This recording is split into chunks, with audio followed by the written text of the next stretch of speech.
go. How are we? Doing well. Excited for this call. Congrats on number one. What a Thank ride. you so much. Yeah, I'm excited as well.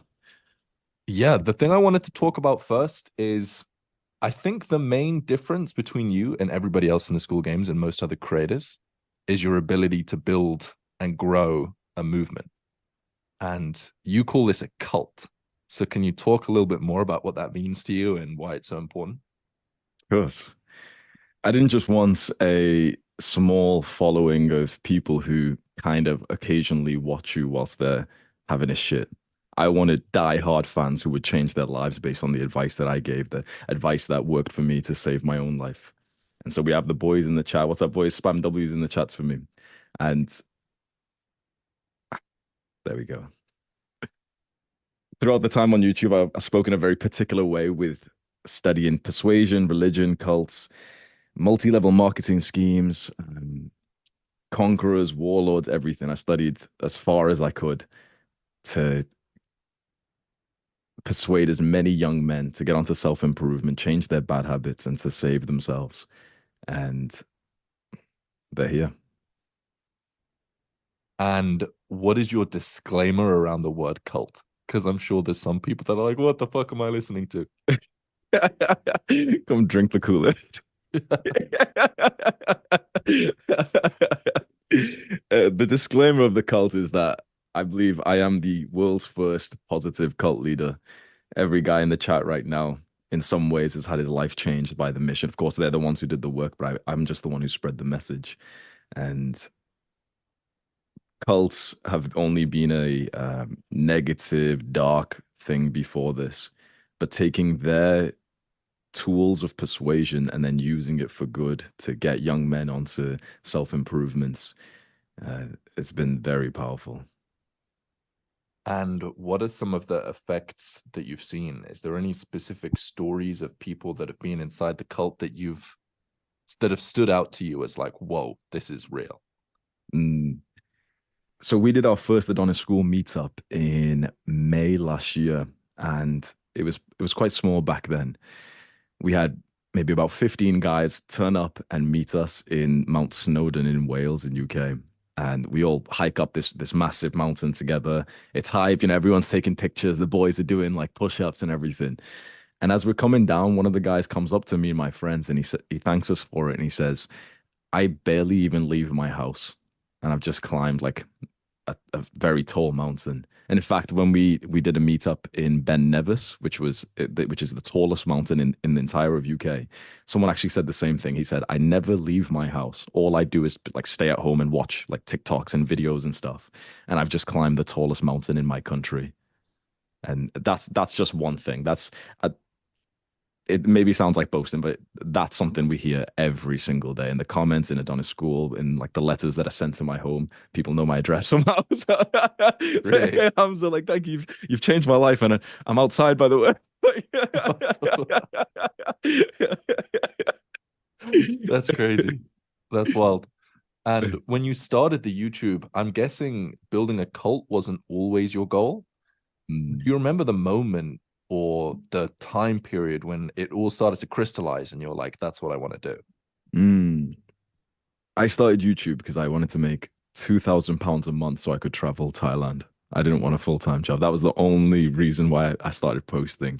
And luckily for me, there was this other YouTuber who had like this subreddit that was unmoderated. So I started to spam in your subreddit to get my initial views, and it was on the topic of dopamine detoxing, which was a lot deeper than I at first glance thought. Where basically you are taking a massive step back from the modern world. You're not really using technology other than for any kind of productive means. You're not eating junk food, sugar, anything like that. And getting onto that protocol that you first made in your videos changed my life completely, and I became like almost the mini face of dopamine detoxing in this mini niche. And it took a good few months, but when I had about 1,000 subscribers and I started to do one-to-one coaching, I would get these calls with these guys who would be crying, suicidal, depressed, deeply anxious. And it changed from a business when I realized how effective this advice was.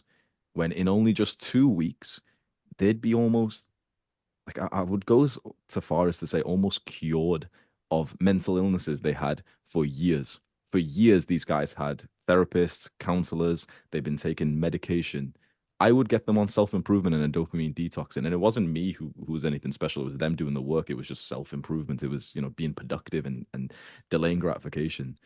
And only in a few weeks they'd say that their lives had been changed forever. There was so many times in the first call I'd have with someone who would say that the one call they had with me was more valuable than the years that they had of therapy. And the reason why is because this was the first time that a masculine man spoke to them and actually shouted at them and said, like, let's take some fucking action. Like, stop. Like, I don't want to, you don't come onto a call to like just complain to me. I don't just listen to you. It's the whole point is I'm going to tell you what to do and I'll call you a pussy up until you get it done. And all the guys here, they'll vouch for it. It's like, we needed to hear this. None of us heard this in school from our parents, from teachers. It was only when you discovered like my videos and then eventually when Andrew Tate popped off that we realized how important this masculine criticism was. And that's when I realized like this is something huge. This could actually become like millions of guys because almost every man in every country needs advice like this. It's funny, when I first started my YouTube channel, the person that was telling me to do it was somebody that filled a role very similar to the role that you were describing. He would go on Facebook Live. I paid for his Facebook group, and he would literally just scream at me like once a week for my regular screaming session.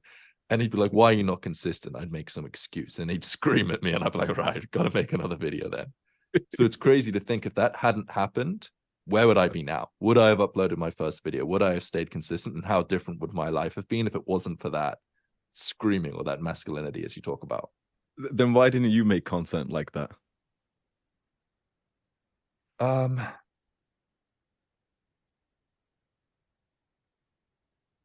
I enjoy creating content about insights that I've recently had. So nothing drains me more than making content about gratitude journaling or doing your 5 minutes of morning meditation. That drains my soul. I want to talk about what I've learned yesterday, which is like further ahead. Fair enough. So, what does the process look like for your cult building? What was the start? What was the seeds? And what were the phases that developed? I actually exposed the entire plan on a video. Not many people have watched it. It's the video is literally titled "I'm creating a cult." Here's my plan. Like I gave away the secrets to the beginning. It's an hour long, step by step how I do it. Basically, I would get guys onto self-improvements by making clickbait videos that I knew that they'd click on, which was like on videos on how to get girls. They click on the video on how to get girls. I sneak attack them and tell them that they need to get onto self-improvement to get that or like to improve their mental health. Yeah, this video right here. And if you scroll maybe right to the end, you'll see like the full drawing when it's zoomed out, and I can explain it to you. Yeah, here we go. So stage one is the self-improvement struggle, or I used to call it the self-improvement depression stage. So guys, type one in the chat if you feel like you relate to this, where you know about self-improvement, but you're still messing up on it. You're not consistent with the habits that I tell you about. You keep fapping, you keep relapsing, you keep watching porn, video games, everything.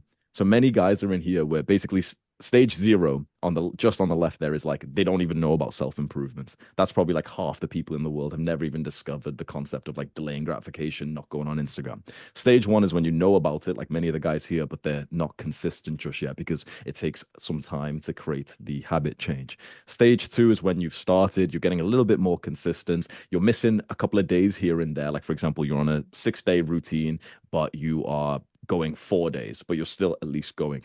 That's when you've started to watch my content. You're obsessing over it. You're watching my videos every single day where I'm nailing into you. You're a pussy if you're not on self-improvement. You've got to go to the gym. You've got to meditate. You've got to speak to girls. You've got to be confident. You've got to do this. Stage three is when you get into flow state, when you're not really missing workouts. You're actually starting to enjoy the workouts. You're starting to like enjoy being the mindful guy who's kind of different because you meditate. You enjoy reading now. That's when the progress comes easy. That's when it starts to form into your identity. That's when my videos are kind of like you watch them and you kind of know, okay, I know what I'm doing here.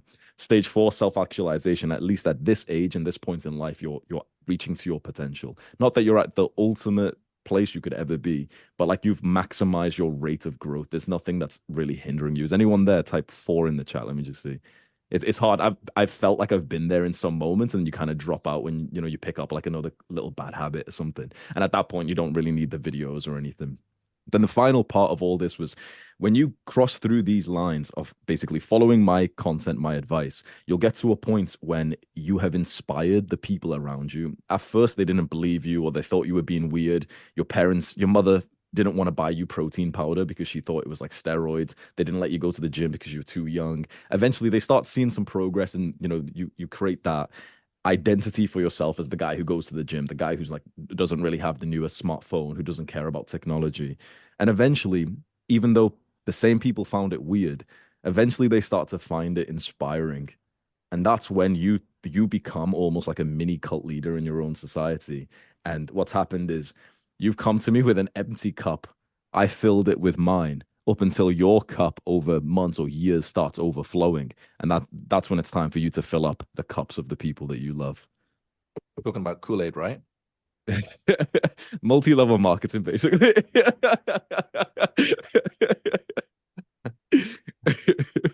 If that's the progression of like a single person on self-improvement, what's been the progression of you building your cult? Because I know you've been through phases. There was like the heavily animated Jeffrey Adonis videos. Then there's been the like long guide videos. What are the different like chunks of phases that you've been on with your YouTube journey? Yeah. Oh, awesome question. Just for like the style of YouTube videos. Yep. And how that's changed the like cult that you've had. Mm. So, I'll tell you a story in 2021. I was recording a video and I randomly said onto the camera, imagine these two guys. This guy's called Jeffrey, and he does the bad habits. He does this, and this other guy, his name is Adonis, and I just thought like some masculine name is the first thing that came up. I was like Adonis, and he does like the good habit. That's all I said. My editor put like little memes over like the pictures of the Wojak Giga Chad without me telling him. Like he was like a nerd, so he knew about internet memes or something. And that's where the Jeffrey and Adonis was started. So from the start to around 2021 was just me recording random videos, trying to find my place using my phone and everything, and making the first like 50, 100 videos. When you're a small YouTuber, you're throwing spaghetti at the wall and seeing what sticks. I'd make a video about like um men's issues in the modern day. And then the next video was about back pain. It was just completely, I'd never even had back pain in my life. I just thought I'd get views. It was just completely like just scattered around. But when I started coaching, that's when I really started to take it seriously, self-improvement, men's issues. And we ran that kind of formula for a good few months. And then in May 2021, that's when an old video of mine just started to take off. It was a guide on how to build like an attractive physique for a guy. And that video had 200 views since 2019, randomly started to get 50,000 a day. And so the channel took off. It was with sheer luck, like pure just luck, that the month before that video popped off, I was working on an online course on the same topic. So as soon as it popped off, I was so ready to capitalize. And I went from being on government welfare, like universal credit, to never being below $10,000 a month from that point. My dad was a taxi driver and everything, so I didn't really have like any kind of financial handout. So that was an awesome moment. And then using that money, I was able to hire more editors, and we then scaled up the editing, and we started to have those animations, cartoons, Jeffrey and Adonis, everything, which all of the boys recognize. And then eventually, when I wanted to kind of change the content round, I went to these basically like course videos. Like I would just make courses, but put them up on YouTube. So they were like 2, 3 hour long videos that had taken me weeks. I'd read entire one, two entire books for it. So like 15 hours of studying just to make the video. And then it'd be hours long of a tutorial of like, just do this and you'll get the results. Hours of detail. Uploaded a bunch of those guides. Loads of guys really like that as well. And then since that point, honestly, I've been using it, YouTube a bit more. Um, I don't know, a bit more like with an ADHD tendency of just posting whatever like comes to mind. I've not been taking it as seriously anymore. But yeah, lots of different seasons that I've been on. And once you had built up that cult, I know you had various different monetization bits and pieces that you had going on. But what happened when you figured out what you wanted to sell and you started promoting it? all of the time I was a YouTuber, I was struggling with making money. Like I'm a YouTuber, I'm an influencer, a leader. I can get these guys to watch and to take my advice, but learning the skill of sales and copywriting and product, that was completely separate for me. That was like such a new skill for me. So, and it was something I didn't really want to learn because I wanted to focus on more of the YouTube leadership things. So every time I release something for sale, like for example, a coaching package or a course, it was always like somewhat mediocre, or it was like presented fairly poorly. The copywriting was trash, I wrote it myself, or the website design was bad, or I hired someone but I wasn't a good operations manager to like hire people and everything. And so it was always like I was never what really that proud, apart from maybe the early days of coaching when I did like the one-to-one coaching. But with many of the courses I made, I was never like super proud of them. It was like it was a necessary evil that I had to make it to sell it so that we could afford to have the editors, so that we could keep making these videos that is having an impact. And I never wanted to like sell that much. I never saw myself as an entrepreneur. I just saw myself as like a leader for the guys in my tribe. When you spoke to me in 2023 about this time last year and you started hyping up school to me, it was your excitement that brought me here because you were so excited to to see me make money. And it was like I needed to see that from another guy that I respected, that making money, being an entrepreneur and learning the business side of things is cool. It's really cool. It's so fun. It's like a game. And yeah, as soon as I realized the opportunity that we have here in school, that everything was integrated. Basically, the two big things that I had sold before this, coaching and courses, were mixed together, and also with a community that I had a big Discord community at the time. It was absolutely perfect. It had everything that I had already had experience in, all in one place, which meant that now I'm not just selling like some course that's overpriced or some coaching package that I'm not too sure I want to do or anything, or a Discord community.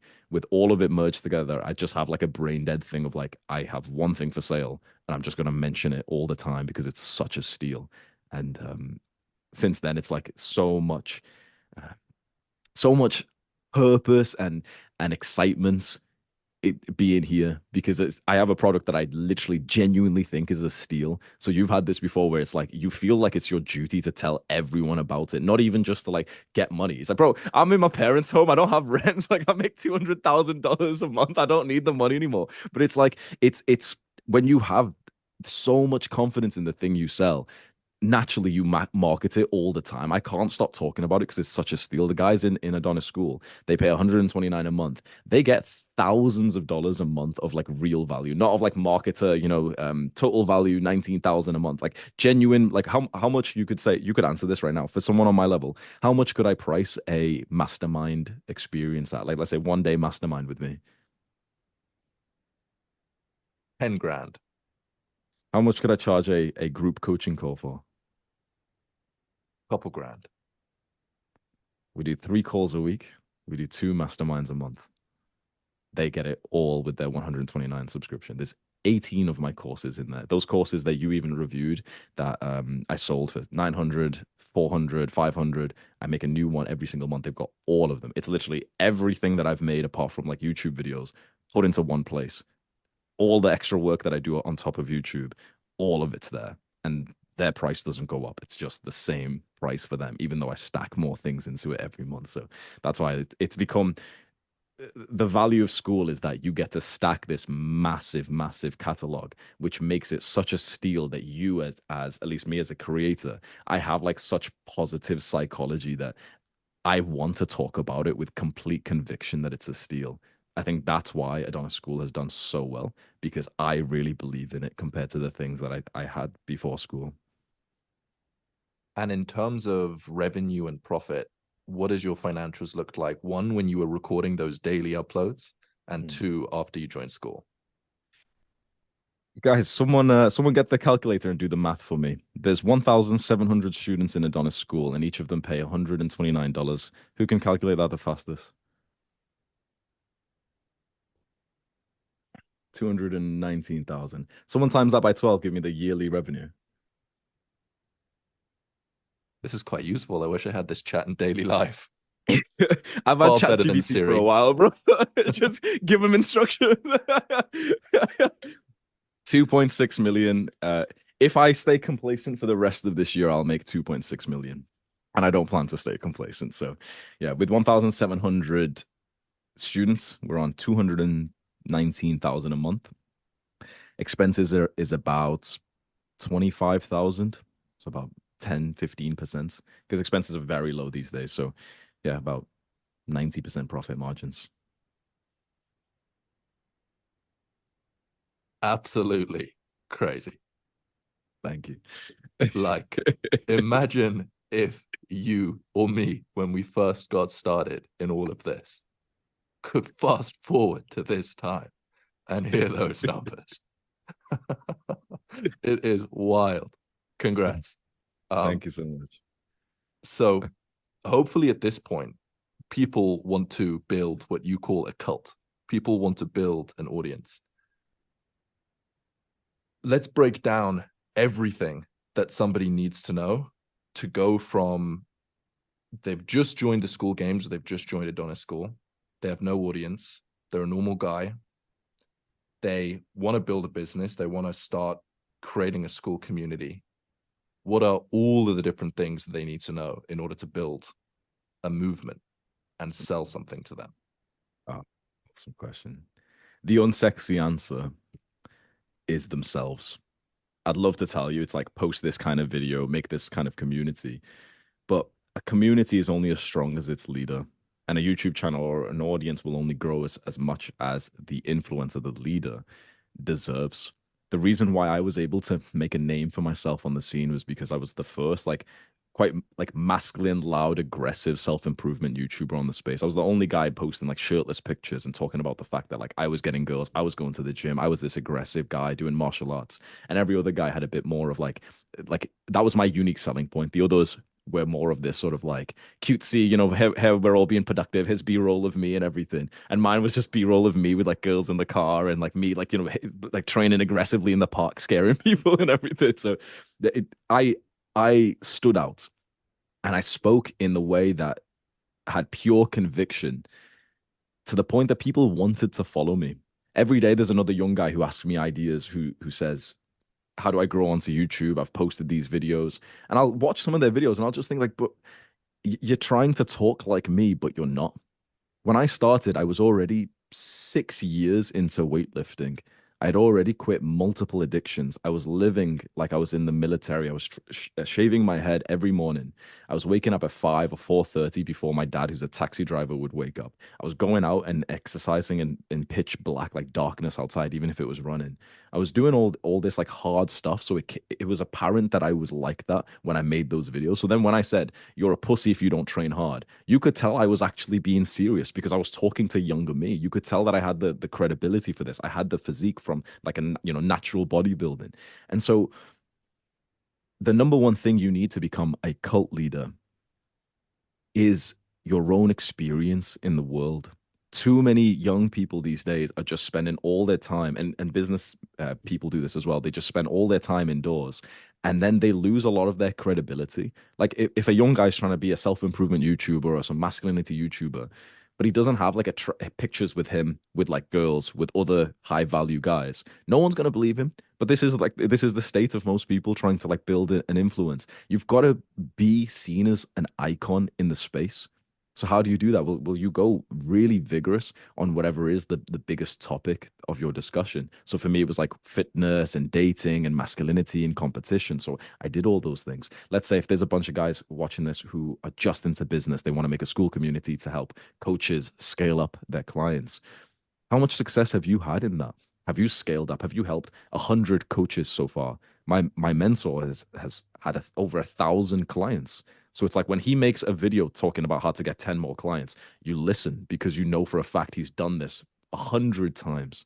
If there's someone who's a complete beginner, by all means, keep posting content, grow the school community. But remember, the biggest part of this kind of business when you're an influencer is actually growing yourself. So set yourself some kind of hard challenge, some hard goal. Some young guys listening to this, he should go and set himself a challenge of joining a martial arts fight or a powerlifting competition.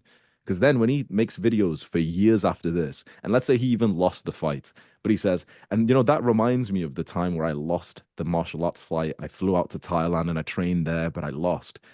You're watching that thinking like, oh damn, like he's done something with his life. Where there's so many like young people who haven't really done anything, but they expect business to be easy. I think the reason why I was able to grow was because honestly, for most of my journey, business was actually the second priority. My fitness was the first one. And so if I've just done 3 hours of exercise and I've done crazy stuff, the stuff that scares my mother, that I woke up early, it was dark outside, I went for a run, I set up my gymnastic rings on a tree in a public park, and I'm hitting this stuff in the darkness outside. When I come back home, what kind of energy am I going to be talking like to the camera? With full aggression, with full conviction that I'm actually living this life, that my shoes are caked in mud. My shoes downstairs are still caked in mud right now because I've just done this stuff again, where they're crusted in mud. They're all battered and dirty. There's holes in them and stuff because I'm still living this life. So now I get to speak with the conviction which people want to follow. So I think one of the biggest lessons I'd give to the guys who are on school is for your school community to do well, you need to see yourself as a school, as a community leader. And the way you do that is by acting how you would imagine like the leader of a tribe would, where he's the one going out, he's the one who's like with the hunter, bringing back the boar and bringing the value to the people, where everyone looks up to him, where he's got a sense of status and recognition. He's got like a high level of skill in an area that people really value. You live life like that, people want to follow you. And how does this apply to someone that maybe is in a niche different to self-improvement, like say golf? Same thing applies? Take the strategy, just change the content of the way you talk about it. So you might not want to be talking about, the same things I talk about with masculinity dating. But it's the same thing. Imagine there's two guys trying to grow a golf community. One of the guys kind of casually plays every now and then, but he's making guides on how to get better. The other one has been playing like a psychopath, like Tiger Woods. Whose community are you going to join when you want to learn how to be a better golfer? Course, the Tiger Woods guy, because he not only is his reputation there, and you can see his credibility. Okay, I don't know how they check it in golf, but you see, oh damn, like he's really high ranked in all these competitions. But it's the way he talk about it as well. Imagine how the second guy would sell his community. He'd look you in the eyes and say, I'm the best damn golfer in the world. I like my father, I went through an abusive childhood to be this good. You should join mine because I've literally put in 20,000 hours. I know the exact tweak of your left elbow to make sure that you get I was going to call it a home run. I don't know what they call it. But that's the difference. When you've put in thousands of hours and you are able to explain things so specifically that people are like, wow, he knows the insides of my brain, and you speak with pure conviction, people will believe in and they'll want to follow. There's a really, really valuable idea in here, which is something like if you can define who your target audience want to be, and then you become that person, they want to listen to you because they want to become that person. And they know if you're there, then you must know how to get there. So if you got there for yourself, then you must know how to help them get there. Right. And that's why I think Andrew Tate did so well. Iman Gaji's doing so well as well. They portray like a young man's fantasy of money, status, fame, women, and people lap that up. We all want to see the winner, and when the winner's making guides and paid programs, that's your hope. That's your ticket out of your current life to get to where you want to be. It's a good like lifestyle marketing tactic where if you can position your current situation as your audience's desired situation, then they want to listen to you. How do you apply that to your space though? Because you don't stand in front of bright green Lamborghinis and flex in that sort of way. How do you position that to your audience? The boys want to grind. These days, the grind is the dream in itself. Like so many men have realized that, it's the journey and the destination's very important, but it's the journey, it's the moment to moment experience of life. So now when I'm the guy who's showing that, and also I'm the guy who has shown the start where I came from, that's super attractive. I don't have the flashy like cars or anything. It's never because that's not authentic to me. I don't even have a driving license. I don't even care about cars. Never cared about them. I just take Ubers everywhere. But for me, what I do show off is the grind, the physique, the respect that I have from men, the hard training, the social life that I have, the dating experiences that I've had. Why, my relationship with my family is very, very positive and so healed from before. So although I'm not showing the materialistic side, because that's not me, there's still a lot of attractive parts of my lifestyle, which basically any guy who isn't materialistic would probably choose to follow me instead of Tate or Eman. Yep, that makes sense. When people most often think of lifestyle marketing, it's like the Rolexes, the nice cars and stuff. But there are many people that see beyond that and want to feel fulfilled and purposeful in their day to day. And that's your version of like flexing. That's your version of lifestyle marketing. Exactly. That's a really good point you've made. So, say somebody has like, what does somebody do, right? They improve themselves. We know that they've got to become the best version of themselves, their ideal person, their target audience's desired situation. Say they're on the process to do that. What do they do in the meantime? Do they create content? How do they start making money? Yeah, awesome question. So let's say you've discovered self-improvements and you've set yourself you've gotten onto the Adonis protocol. Link in the description. It's in basically it's like you get onto some kind of plan that will help you to get to goals like your fitness, business, mental health, everything. Along the journey, building up the skill of growing on social media is going to be valuable. When I was 19 years old, I was in university and I had wanted to be a fitness YouTuber for a few years really badly. Like it was my ultimate dream job. I was in university and I literally didn't even care about being there. I just wanted to be a YouTuber. I was only there just for the lifestyle, basically. But I wouldn't post because I had this thing in my mind that I'm not big enough. I'm not muscular enough. And so I just procrastinated. I didn't realize that was just a form of procrastination. I just procrastinated for years. When I look back now, I was a 19-year-old going to the gym, partying, getting girls, and having like fun with my friends. If I vlogged all of that, like it would have actually been super entertaining. I would have actually built up an audience. I was still speaking in the same kind of way. I still had a very similar personality. So people would have watched, but I didn't think they would have because I had this insecurity that I wasn't on the level to teach other people. Now, what I recommend to the guys who ask me for advice on this, I say is you're not trying to be the expert. You're not trying to talk like me and say, this is the way the world works, especially if you're a young guy. You can't be talking like you know the secrets to the world, how, top seven traits of the 1% man when you're like some little skinny kid like at home. So When you're don't the try and, 80th percent man. yeah, it's like top seven traits of an average man. Like, don't pretend to be someone you're not. Don't. When I was making my videos, I was already on this journey for at least like 6 years of hard grind, life changing, heartbreak, so much like experiences that I had that I had a right to talk about that stuff. But let's say for me, that 19-year-old version of me, what I should have done is started posting videos, but not to think that I was going to be some professional athlete who is an expert who's going to tell you this is the right gram of protein per pound of body weight. But rather, I'm just this wholesome kid who's just showing you what I'm doing and the lifestyle that I'm living. And I'm also learning every day. So I wouldn't have been in the kitchen saying, okay, so guys, you need 3 hours after your workout, 1 gram of pound per, and there's a study that actually says it's 0.1 grams per pound of body weight. I would have just showed myself and said, okay, I'm having this scoop of protein because some guy on Reddit told me that I should have it now. That would have been wholesome. Like people would have, if I said that specific sentence, you would have watched it actually thinking like that's wholesome as fuck. Whilst everyone else is pretending to be like some science-based YouTuber, I'll be like, oh yeah, I'm just doing this because ChatGPT told me it was a good idea. People would actually watch that authenticity because it's super, super wholesome. Especially in the modern day, people love that authentic Sam Sulek vibe of like, I'm just a normal guy and I'm just showing you my life.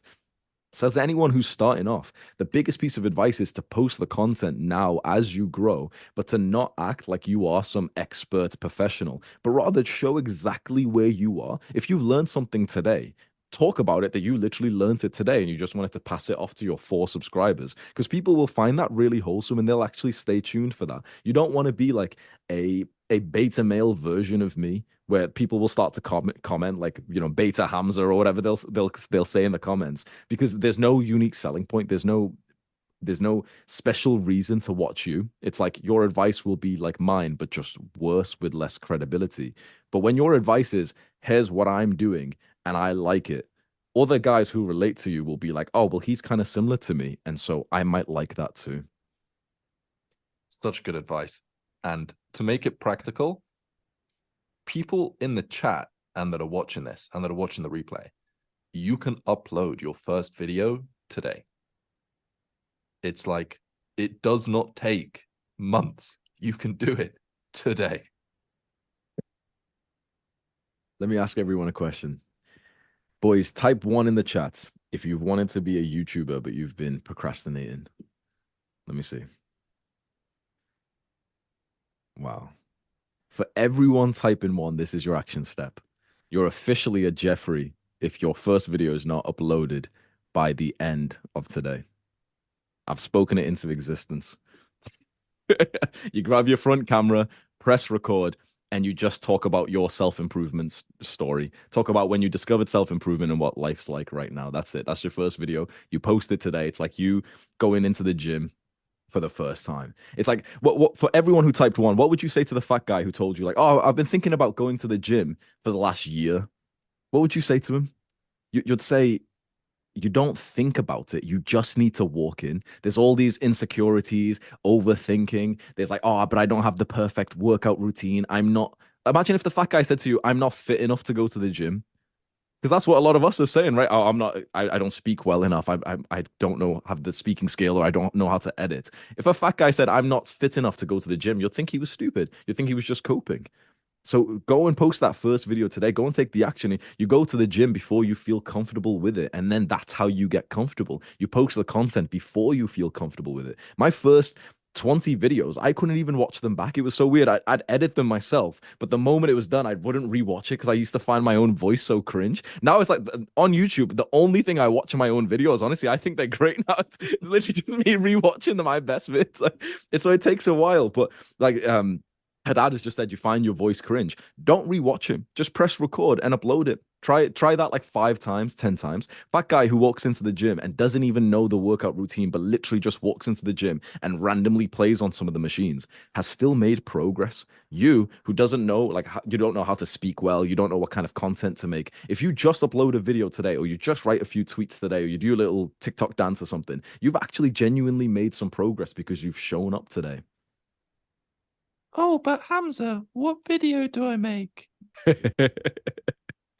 The first video, I always like advising that someone's first video, tell your story. It's just so easy. It's like literally just tell me about the time which you started self-improvement and what life's like right now and what your goals are. Super simple. You have that good topic of entrepreneur 1.0, entrepreneur 2.0. What does that Mm. mean? Entrepreneur 1.0s are kind of like the guys who are playing the old script of entrepreneurship, which is chasing money at all costs, optimizing only for revenue, paying for adverts, massive expenses, massive amount of team, just like forgetting about passion, purpose, whatever, just going wherever the money is. It's kind of like the old school, almost like weirdly masculine, but it's not really of business, where they don't really like their lives. They work all day. They don't really care about it. They make money, but then they're kind of too busy to really spend the money, and they're making money for their family, but then their relationship with their family is so broken that the money's not even going to patch over that. It's completely absurd. That's most entrepreneurs in the world. Entrepreneurship 2.0 is basically the new modern day entrepreneurs, the guys on school, the guys using social media, where you have low expenses, very high profits. You have a purposeful business where you actually feel like you're creating some kind of impact on the world. You're educating people, for example. You've made a product that improves people's health. You've made, like, for example, I've got the Aura Ring here. Anyone who's working on this team has helped improve the health of people around the world. Imagine there's, I don't know, the software developer for the app or something.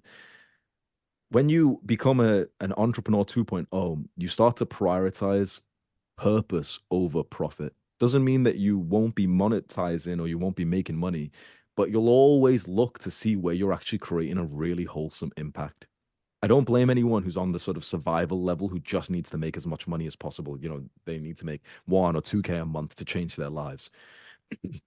But the only intelligent approach, especially once you're out of any kind of survival level, is to start to optimize your business to actually have a positive impact on the world and then see where you can make the profit inside of that. Because if you do have like a conscious, once you make enough money for many people, which is like tens of thousands a month, once you make enough money and you've had that for 6 months, 12 months, you start to question life. You start to quite like I know you had this. You start to question like the meaning of money, and you realize, oh, like what a stupid grind it is, and like you can't believe how much people spend their life on this current chapter of their lives. You understand why, but it's like it blows your mind. Many like most of us haven't experienced that yet. But when you do experience the moment where you've had more than enough money for months and months and months, years, everyone's retired. I haven't looked at the price of anything in probably around 2 years. Everyone I love is retired. I can buy whatever I want. I have a lot of money. I'm still sat here in the same bathrobe, like in the same room, just because I this is already like my happy life, right? But once you get to a certain point, you'll realize like just chasing more money, more money, more money is completely foolish unless if that more money is a reflection of the amount of help that you've given to the world. So if, for example, there was a porn company or some like, I don't know, some drug company or something that wanted to give me millions and I had to work for them or 10 times as much money as I'm making right now, I would say no, because I'm getting purpose and positive impact from the work I do right now. What if you're out of the survival level, you need to be optimizing for the positive impact you want to have on the world. And then this is where that smarter version of entrepreneurship comes in, where you wake up and you're actually getting creative ideas because you like what you do. Every day, it's like I work 24/7 because my brain's constantly getting ideas on how to help these guys more. And so I'm in the gym and I'm still technically in work mode. I'm even sleeping and I get dreams about how to help the boys more. And so the amount of positivity that I've had in my life because I became a entrepreneur 2.0, a purposeful entrepreneur, is tremendous.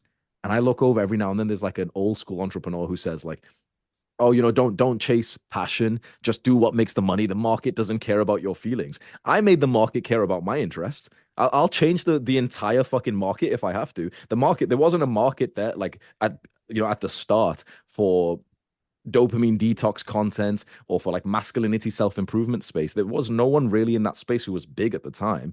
I've forced it because if I'm working this hard because I care about it deeply, then the market will change when there's icons in the space, especially with social media. So that old school thinking of like, the market doesn't care about your passions or something completely irrelevant. Yes, it does. Bro, whatever your passion is, you could tell me any passion right now. Guarantee there's a YouTube channel with 10,000 subscribers, drawing dragons, driving cars. Guarantee there's a YouTube channel that just draws dragons driving cars and they've got a few thousand subscribers and they make a full-time income. Guarantee it. Whatever interest you could think of, like even gardening, there's millionaire gardeners, whatever interest you could think of, there's someone who's making 10K a month in it. And we all like, all these like uh, old school entrepreneurs say like, oh yeah, the market doesn't care, just try and monetize, pay for adverts and everything. So you're running this very like stressful business. The new age entrepreneur is lethal. Like you have the greatest life setup, even more than kings and queens, even more than royalty has ever had before. Like we think about it. I have status, I have fame, I have girls who message me first on Instagram. Less than like 1% of men can ever say that. I have unlimited money. I can go to any country that I want. I can travel at any moment, and it's actually good for my work, so it's productive. People want to be friends with me. Everyone's like in my message requests right now, wanting me to like appear on their podcast or their show or something. And that sounds like a brag. It probably is, but it's like when you get into a social media business, the benefits you don't realize are that good. It's insane. Like, okay, you build a social media following, and You win competitions like this. I didn't pay for a single advert. I don't even know how to run ads. It was easy for me to win. All I had to do was send a few broken English emails to like 300,000 people. Say, hey, bro, quick sale, join Adonis School. Here's the link. Like the link didn't even work. They found it anyway. Like, And how does that link with your idea of you are the niche? social media is very interesting. Whoever you are, there's people who'd be interested in watching. So if you show relentlessly just pure authenticity, 100% who you are, there's people who would actually vibe with you. Someone tells me like, "Oh no, but I'm an introvert." There's introverted people who are silent and awkward who've got tens of millions of subscribers on YouTube. So no matter whatever your personality is, the trick of YouTube or the special secret, which is very hard to do, is try and get as close to 100% of the real you as you can.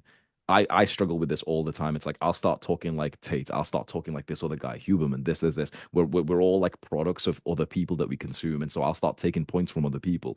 But what the people want to see in me is like as close to as the real me as possible, because then you start to form this parasocial relationship where you start to learn from this person, you pick up their mannerisms because you look up to them in a certain way. But if you kind of mix yourself and start to, like only either pretend to be someone else or to force yourself in only a certain niche topic, you're doing yourself a disservice. So there's some people who ask me like, should I niche down? Should I only talk about fitness?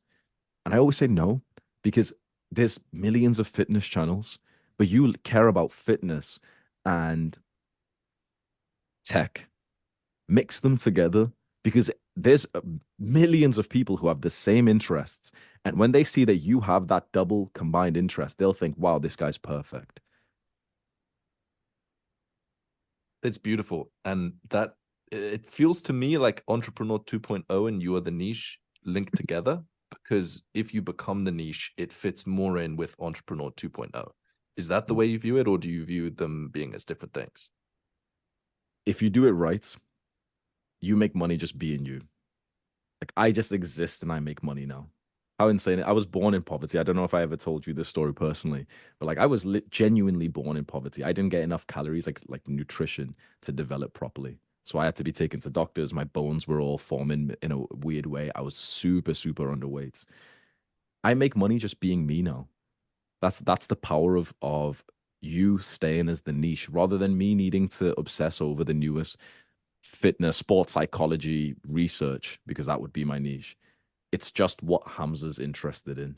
And even after, like, I took that massive break from YouTube, then I posted inconsistently. It's like I still have like 100,000 active viewers on every video that I post on YouTube who like me for me. Not the topic, because the topic changes all the time. It's just whatever Hamza wants to talk about. There's 100,000 people around the world who are interested in hearing that. No matter what the style of video is, it's a vlog, it's this. So that means that it makes it very easy to be a business owner these days. You just need to be likable enough. You need to improve yourself, live a really interesting life. You build up these true fans who really are so interested in you. They love you. They really vouch for you. And then at this point, it's like the business is just me. As long as I exist, as long as I work hard and I'm like in my community, for example, it keeps growing. It's awesome. I don't need to sell some fitness product. I don't need to stay on top of like, the latest program or anything like that. The business is just me. And if you had 60 minutes per day to work, that's it. What would you do with those 60 minutes? With my current business. Yes. Most of it would be inside of Adonis School. And at a small time, I'd record a YouTube video. Just grab my phone, press record, 15 minutes of me ranting about whatever like the Adonis School students were messing up with that day. Done. Let's say 45 minutes a day at on a school. Maybe it'd be either a call, or I'd be working on a course, or I'd be writing posts, or I'd be organizing the real life masterminds. And then literally 10, 15 minutes unedited video, just post that directly onto YouTube. A lot of people think that to build one of these businesses, it requires massive teams and long days and loads of hard work, and definitely helps. But the basics are is if you just spend some time getting people aware of you, YouTube videos, Twitter, whatever, and then you deliver to people inside of your community, that's pretty much it. That's like all there is to it. Yeah. Yeah, people would be surprised of how simple social media content actually is. You think you need a big content team and you need editors and stuff. Especially these days, that unedited, sort of authentic vibe is really doing well. Like a lot of my videos are just one take. I press record and I upload it straight away. Always have done. Some of my videos, yeah, sure, I get the full editor. It's got animations, it's got editing, and those ones are super expensive. And I do them now for like special occasions. But you don't even need much. You literally need your front camera on your phone, spit some facts, make like a really good point. Like if there's a point that you've made to a few people and they've always said to you like, "Wow, that's a really good point." Make a video on that and make that point in the first 1 minute, and you've like captured some attention there. That's it. You don't need the edits. You don't need the fancy green screen. You don't like no one even trusts the influencers with like, the car in the background or anything like that. Like that's all it takes. Every single day on YouTube, I'll see another kid's got to 50,000 views, 100,000 views. If he plays his cards right, he'll retire his family from that snowball, like that momentum. How insane is that? Like I'm sure you see it on YouTube as well. They'll be like, just kids who have just pressed record. Most of their videos get like 1K views or 500 views. One of them randomly gets 100,000, 200,000, 300,000. They don't even realize, like most people don't realize, when you see a new like kid pop off on YouTube, he's literally going to retire his bloodline from that. How insane is that? He just posted a video. It's video that you record is like a lottery ticket, which means that like each video on average, if I've posted 1,000 videos and I've made over a few $1 million right now, each video that I've posted has actually made me about what is that, $2,000? How insane. So every time I press record and upload it, I've made $2,000, including those days when I was broke as well. I have to ask, what was the drama with Jace? Yeah, that was strange. I don't think he likes me. It was so strange. When did it start? I made a video about people spamming in school, which is it's been a fairly big problem, but Sam and his team have really squashed that recently, which has been so good. But yeah, we in Adonis Gang, my free community, we were getting a bunch of like fake accounts coming in and like spamming and sending links to people saying like, "Oh, join my community instead." And then we saw it was all from like they were all sending people to the same community, which was his one. And I clicked Okay. on it and I saw this motherfucker. It's like his chat was like the fastest growing school community on the website. And it had 5,000 people. Mine had like 70,000. I was like, what are you on about? I clicked on join it on a separate account and stuff. And yeah, it's so weird. He was making like separate accounts to spam my young guys, like 15-year-old guys, 14-year-old guys in their DMs. Pedophile, bro, sending them messages like, "Oh, come join my community," like copy and paste messages. So obviously we banned everyone that we would see. But the funniest thing was he at the start of the school games, he posted a few like competitive style posts. Now I'm a competitive guy, but I'm not an idiot. At the start of a competition, I'm not chatting shit. I'm not looking to anyone and saying like, "Oh, I'm gonna win this, guys," because you never know what happens. So for the boys who don't know, let me give you a backstory, right? So imagine this guy. He came into Adonis Gang and he started to basically scam people and spam, and he made multiple accounts on school to basically try and funnel you guys into his like scammy programs and everything. And at the start of this competition, which I've just won, he made a public post saying like he's gonna win. Everyone else has to accept second place, and that he'll be flying out to Vegas, like which is you go as the winner, right? And his comment was, "See you in Vegas." And he didn't even come in 20th place. So I have found his post and I sent him a message saying, "See you in Vegas." Too funny. Too funny. Uh, on a positive note, what advice would you give to the people inside of the school games to help them get to 10K a month?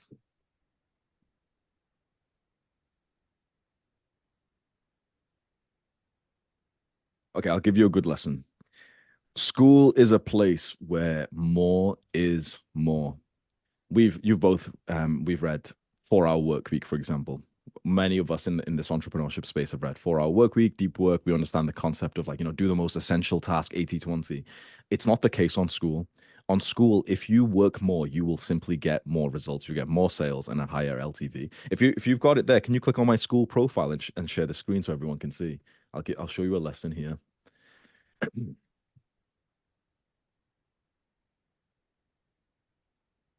So this is my profile, and that bar at the top shows how active I've been, like how many times I've logged in and how many times I've posted.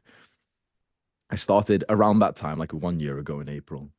And is it any surprise that you see from around December, I've taken 1 day off, and this is the most growth that we've had in Adonis School. We've doubled how many people are inside. When you look at that point, see that block of white in September there. I went to Bali and I did the whole like, oh yeah, I'm being spiritual, money doesn't matter. I stopped even logging in. Churn was through the roof. Honestly, churn was about more than like 50%. It was like 10, 20, 30, 40 people leaving per day and barely anyone even joining, so that it kept on dropping and dropping and dropping. Every day it was so demotivating that I'd log in and see that the Adonis school count was lower and lower and lower. And it's like, I was almost questioning it, like, why is the churn so high? It's like, look at it. I was barely even active. Of course it was. It's like I needed to learn this brain dead lesson. But like the more you log in, the more you are active for the boys, the more you're writing posts, sharing videos, making courses, the more that of course the people are gonna stay in there. Now, like Sen's just said, it's literally a tribe. What this is a community. Imagine it's like a tribe, like the olden days. And imagine the leader just disappears without saying anything. How long are the people going to stay there for? Now, the loyal people will stay for a while, sure, but like some of the people are kind of like going to slowly take a backtrack because they're going to see that other community doing better over there and their leader's so engaged. Now, imagine the same tribe where the leader is there every day shouting from the rooftops, we're amazing, we're this, I'm going to do this for you guys, I've done this for you guys, here's a massive thing that I've just done. You join this tribe to get like 50 in terms of value. I've just given you 500. Imagine every day your tribe members hear that. They're never going to leave. And better than that, what are they going to do? They're going to start shouting for you. Hey, our tribe leader's awesome. This tribe's really, really awesome. I can't wait for more people to come in. Easy. So that's the lesson I'd give to anyone who really wants to make a bunch of money here. Look at that graph and just know that it's common sense. Of course, my school didn't do well in September when I stopped being as active and I was distracted. And now I've taken 1 day off in the last like 3 months. In fact, this is toxic as fuck. With me and my brother, we clicked on a bunch of people's school profiles and we're looking at the activity bar. And he clicked on this person's profile who's in the school games. And I noticed that like on the see like the bottom two rows, Saturday and Sunday, they were all off. And we couldn't help but laugh and say like they take weekends off. And we were like laughing like immigrants, thinking like, oh yeah, that's funny. But look at your last bar there. Like you've been active, right? So you're way more well known in this space now since you've done that. It's common sense, but sometimes we forget this. Like Hormozi gave that lesson once in a few of his videos and podcasts where he talks about the lesson of volume. He was sent out and he was giving out the flyers and Hmm. he only printed off like 500 or 300, and then his friend says, wait, we only test with 300, we do 5,000 a day. And he was demasculinized by the fact that he didn't get the success he wanted just because he simply did not work hard enough. You'd be so surprised. A brutal lesson in success is that the guys that you look up to genuinely do like double, if not 5 times more volume than you. When I sit down to record, I'll record 5 videos. I'll record an entire course every 2 weeks for my school. I see some schools which have got like one course inside, it's like barely finished. I do another course for my community like every 2 to 3 weeks. There's a 3 calls a week minimum, and then there's extra calls with my coaches, testosterone experts, storytelling experts, and everything. Then I bring in millionaires to do coaching calls, like guest calls and everything. So it's like there's just volume. Just do more. Be in your community. Reply to every single post, especially when you've only got a few hundred people inside of your community. Reply to every single post. Ask them a question. Drive up the engagement. Give them a reason to come back and to keep on, like, engaging and being committed to your audience. Write a post every single day and ask a question. Ask them to collaborate with each other. I've just like I post one on Adonis Gang every day, and today I've just asked like, "What's your diet like?" and ask for advice. And if you're reading someone else's question, give them advice. There's like 1,000 comments on there. Just a few days ago, I wrote another one like, post a picture of you and ask for advice on like your look, how to improve your look. And other guys give each other advice. There's 4,000 comments. It's just driven up the engagement. Anyone who's gotten a good comment or engagement there, gotten good advice, they're going to constantly be coming back into this community thinking, wow, these guys really helped me. So that the lesson I'd give to everyone with school, with YouTube, and with life in general, you'd be surprised of how much more volume you could do. So simple, but so valuable. I want to know what you did on January 24th with that day off. It better have been good. I was driving back from Scotland, you know. I was in Scotland for like 2 months, and then we were driving back. It was a very long day, and I even remember that day thinking like, oh, I could go on my phone and reply to a few people, but because me and my girl were in the car all day, I didn't want to be like, not present or anything. So yeah, one of Nice. those days that is a green block. I was really sick as well. I had a fever recently, so I was like almost bedbound. I was sweating everywhere. It was so uncomfortable. Like I had a bad headache. It's still a dark green day. And have you told the people in Adonis School about the school games? Yeah, they know. Nice. Cool. Well, thank you so much. And a massive congrats on being number one. Number one's not easy. There's like 10,000 people inside of the school games. So getting that number one spot is quite the achievement. So massive congrats and thank you for your time. Thank you for having me. All Take care, right. boys. See you later, guys.